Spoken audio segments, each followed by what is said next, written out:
Hello again, and welcome to Foreplay Radio Sex Therapy. I'm your host, certified sex therapist Laurie Watson, author of Wanting Sex Again, and blogger at Psychology Today and WebMD. And I have with me Dr. Adam Mathews, my co-host, who's a couples therapist, psychotherapist, and president of NCAMFT.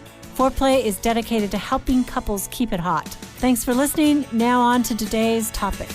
So we're going to talk today about menopause. Do we have to? Oh. Yes, we do. Oh, I suppose. Yes, we do. It's very important. We have had an outcry of people dying to hear about menopause. Okay. And I'm sure you're really looking forward to it. Who is that outcry coming from? From lots of our listeners who are going through menopause. Yeah. The change. Okay. It's called the change. Hopefully it means not just the physiological change, but a change of your life. Is that a derogatory term for it, or is that an accurate description of it? What is the change?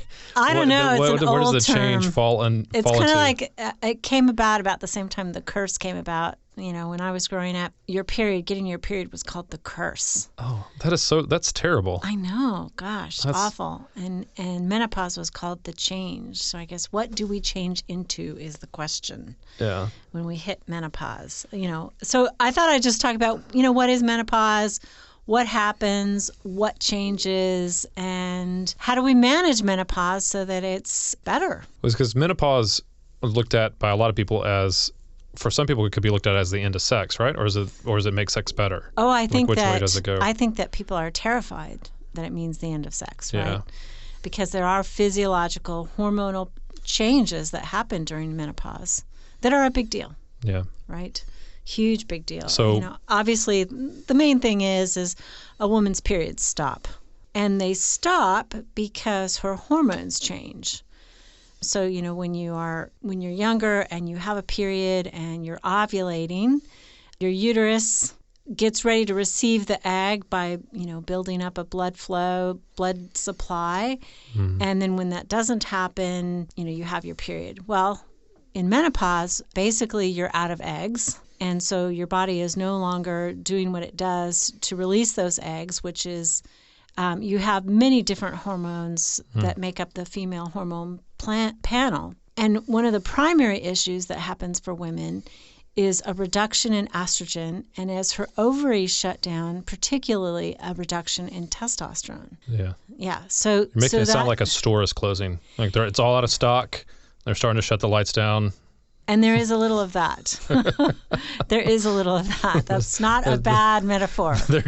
It's a going out of business sale, essentially. Yeah, and I think that's the fear both that women have for themselves and that men have for their wives and partners. I know a guy who, a lot of his friends' wives were hitting menopause, and he was really angry for his buddies. He's like, this is ridiculous, that women are like shutting down. That's ridiculous. There's things you can do about that these days. And, he was really angry about it. And I think that one of the things that happens is certainly hormonal, but another thing that happens during the change is that oftentimes men and women reevaluate where they're at relationally, and they sometimes want more than what they have, and that can be a difficult transition. Is that because it's like a midlife type of thing? It's midlife. That's right.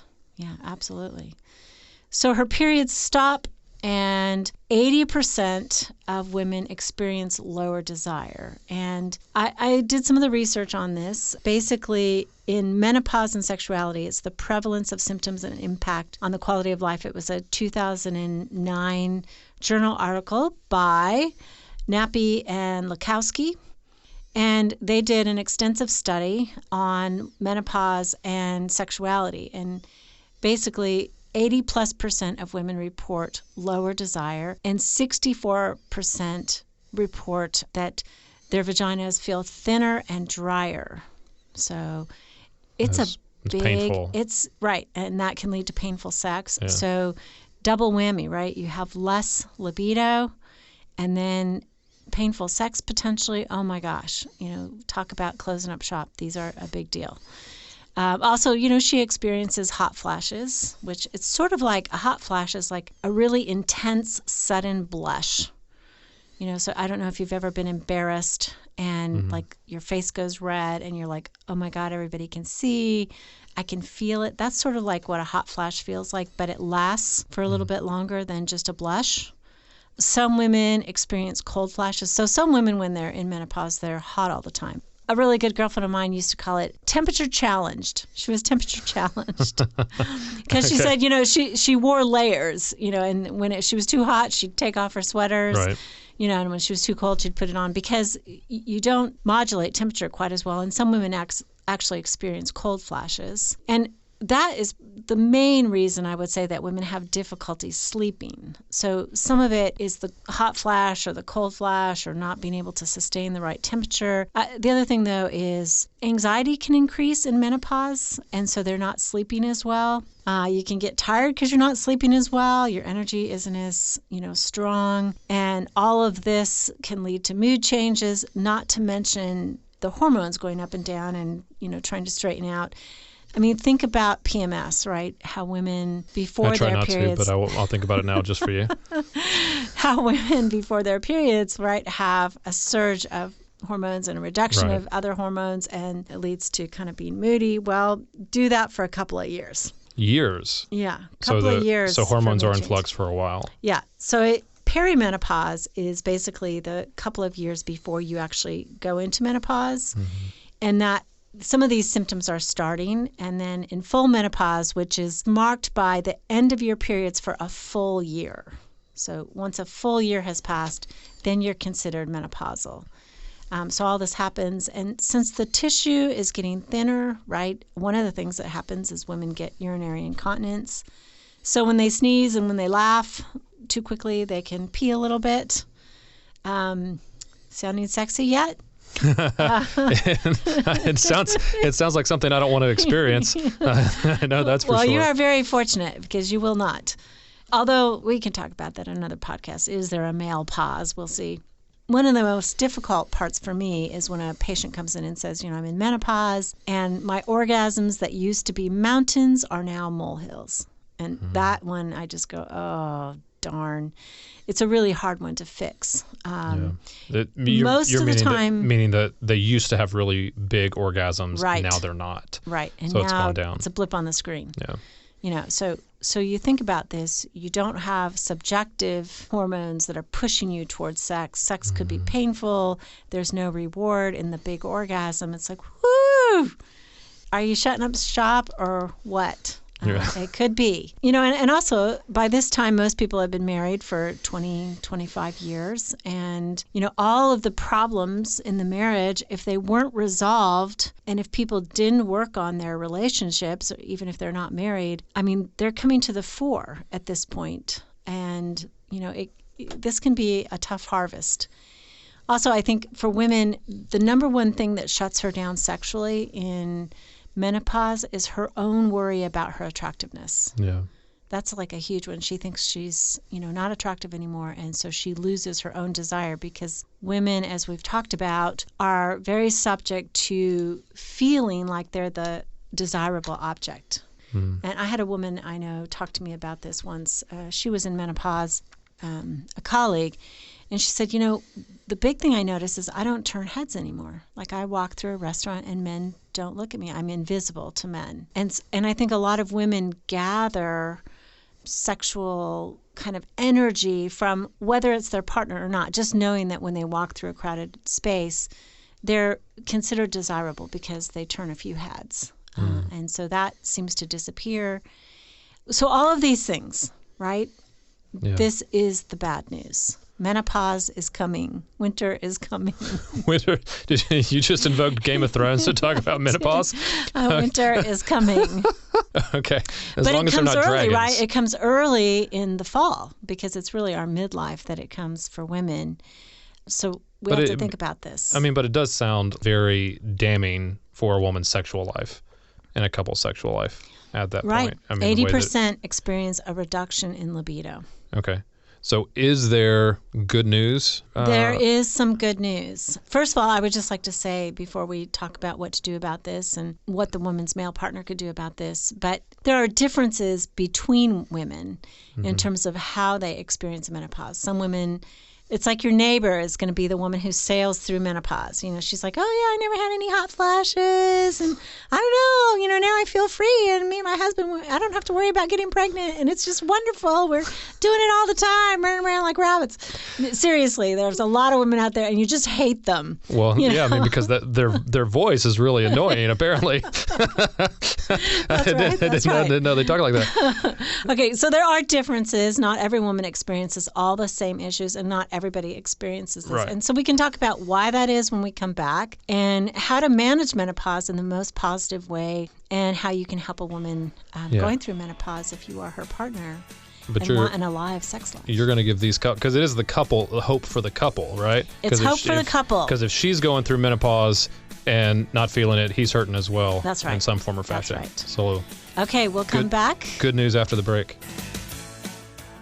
Speaking with certified sex therapist Laurie Watson from Awakening Center for Couples and Intimacy. Laurie, what is an intensive? So an intensive is 12 to 14 hours of therapy all in one weekend. And it's a way to really make fast progress compared to weekly therapy. I mean, there's just so much more you can get done when you have a chunk of time. Overcome the challenges in your relationship and your sex life. Learn more about intensives and Awakening Center's other services at awakenloveandsex.com.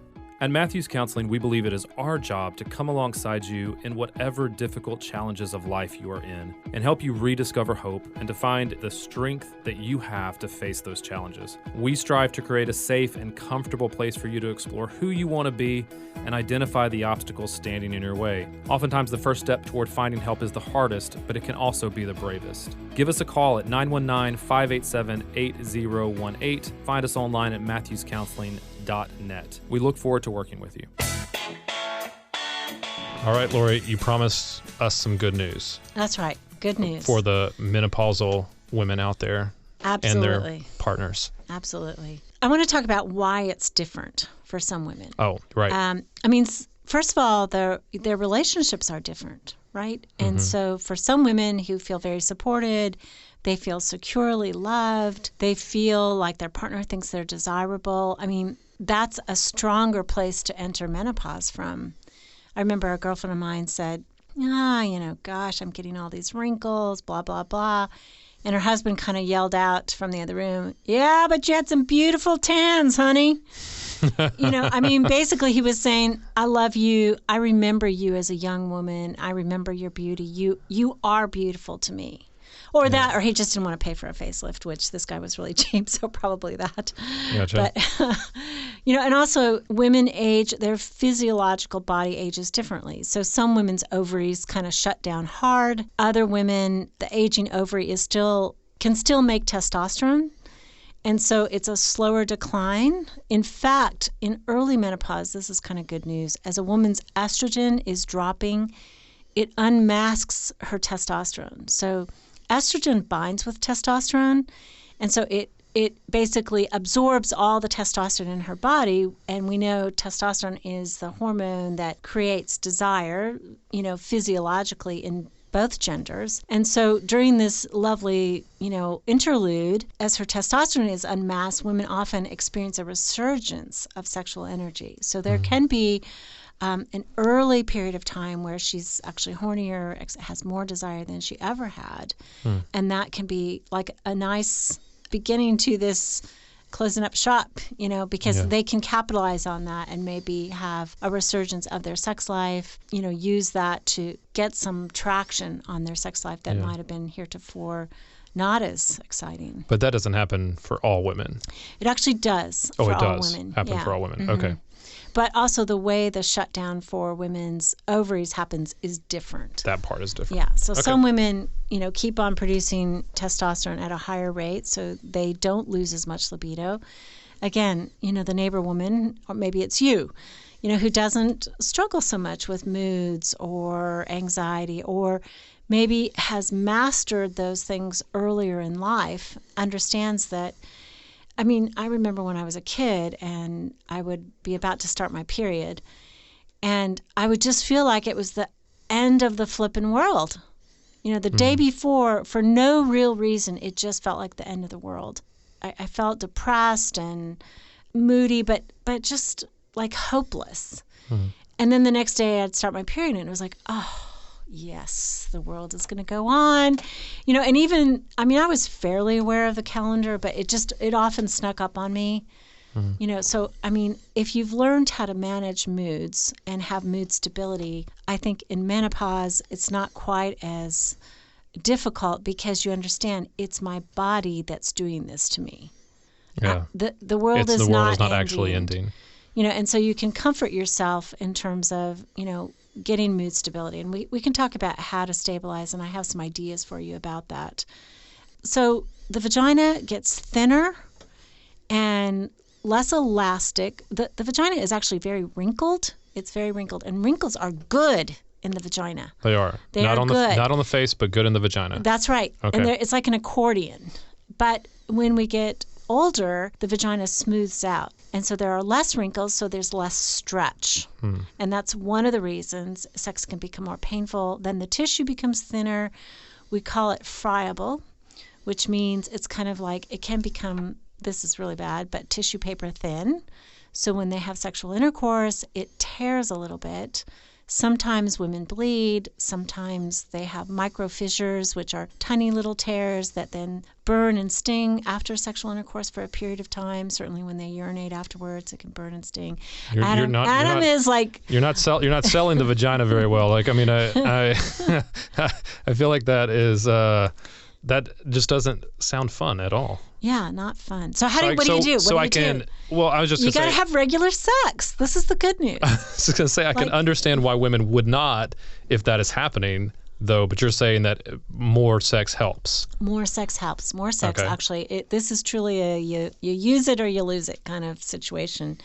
That using it keeps it fit and keeps it hardy. So it's like regular exercise. It is like regular exercise, like twice a week kind of, helps. And if you don't have a partner and you're menopausal, I would suggest using a dildo, or a vibrator. Having orgasms actually brings blood flow to the tissue, which is healthy and healing. Certainly, you should be with a gynecologist, and if you are not, you need to run to the gynecologist and talk to them about vaginal estrogen. Vaginal estrogen basically creates a hardy environment again, builds the tissue up. That is pretty darn wonderful. Or hormonal therapy, which is systemic. So a lot of women take estrogen and progesterone. There was a big scare a while back called the Women's Health Initiative, and a lot of women wholesale got off their hormones, and it became scary, like, okay, hormones cause cancer and heart disease and we need to all go off of it. Well, actually that study has been restudied, and there are certain people that it's not appropriate for, but most women it is pretty safe for. They now have bioavailable estrogen, micronized bioavailable progesterone. In that study they were using horse progesterone. It was a totally different molecule. Talk to your gynecologist. Most women are able to use systemic estrogen, and it helps not only with desire and libido and vaginal health, but it also helps with cognitive health. And one of the main things that happens in menopause is the beginning of cognitive decline. Our memory starts slipping. We have a little bit of fog. Like, I can't remember that. What is that word? And that is really, really scary. So actually, systemic hormonal treatment helps with that. Think about that. And I know women are terrified, like, oh, my sister had breast cancer or my aunt had breast cancer. I cannot use an estrogen. Vaginal estrogen is very local. It has like next to no systemic effect on your body. Even women with breast cancer these days are allowed to use vaginal estrogen. Estrogen-positive breast cancer are allowed to use vaginal estrogen. There are still some oncologists and types of cancer where it's contraindicated, but by and large they are, because quality of life, the risk is so small compared to the improvement in having your vagina work, right? You also want to use beads, like water lubricant beads that you put inside your vagina to keep it moist. And this is different than a lubricant. Okay. There's like a necklace that's going up in there? It's like a necklace that's going up in there. It's like a little pearl that kind of like melts and just keeps a woman moist. Okay. And that is really important. Like, almost every day that can happen, because some women become so dry that it can be uncomfortable to sit, to walk, to stand. Menopause is like not for the faint of heart. you gotta like have steel panties to go through. It feels like it. I'm just impressed. Like I'm just impressed at how much y'all go through for your vaginas. I mean, it feels like a lot between that and pregnancy and between periods and pregnancy and periods, pregnancy, and menopause and all the things you have to. It's not fair. We get y'all back though because our orgasms I think are better. You think so? I do. They probably are. I do. Yeah. Okay. The multiple orgasm thing. I mean, that's way better. Exactly. So there are other medications that you can use too, like DHEA. It's a precursor to testosterone. It's like a pill that goes in your vagina. Vitamin E and vitamin D actually can be put in the vagina, and it helps with dryness. There's research on that. There's another really cool new invention called the Mona Lisa, and this is a laser that goes vaginally, and it basically pulsates light, which destroys tissue, but as the tissue rebuilds, it rebuilds with more collagen, which means stretchier, hardier tissue. It's the same type of lasers that women use on their faces that, lifts the wrinkles a little bit. And now we have something for the vagina. And the Mona Lisa is a brand. There's lots of different kinds. Certainly if you're in Raleigh, I know where to send you. So there is stuff that can be done physiologically. And then I would say structurally, definitely listen to my vibrator episode a couple back. I mean, because in menopause, one of the things as arousal becomes more difficult, like I say, vibrators are no longer toys, they're tools, and you might need more stimulation. Is that kind of like relearning yourself a little bit? It's relearning and being patient. I mean, because arousal takes longer. And, I would also say for some women, they need multiple stimuli at the same time. So maybe, their pattern that used to work no longer works. And they need to figure out what does. And I have not worked yet with a woman in menopause who cannot have a big orgasm that we haven't, through some combination, got her to reach an orgasm that is at least acceptable, where she feels it again. And, obviously it's a combination of work. It can be a gynecologist, a menopausal specialist, along with a sex therapist. I mean, go for it. Go for it, girlfriend. If you're having trouble there's usually help. Some women do take testosterone, and it's off-label. It's not FDA approved. But definitely in my women patients who use it, they do have a resurgence of desire, most of them. But you know what? Testosterone doesn't heal a bad relationship. So if the problem is the relationship, that's not going to help. I think in midlife, one of the things that's positive is most women are more free. They are more free to let their minds go, to fantasize, to think sexy thoughts. They often are more free to voice what they want. Women will say, go down and get busy, whereas maybe a younger woman wouldn't say that.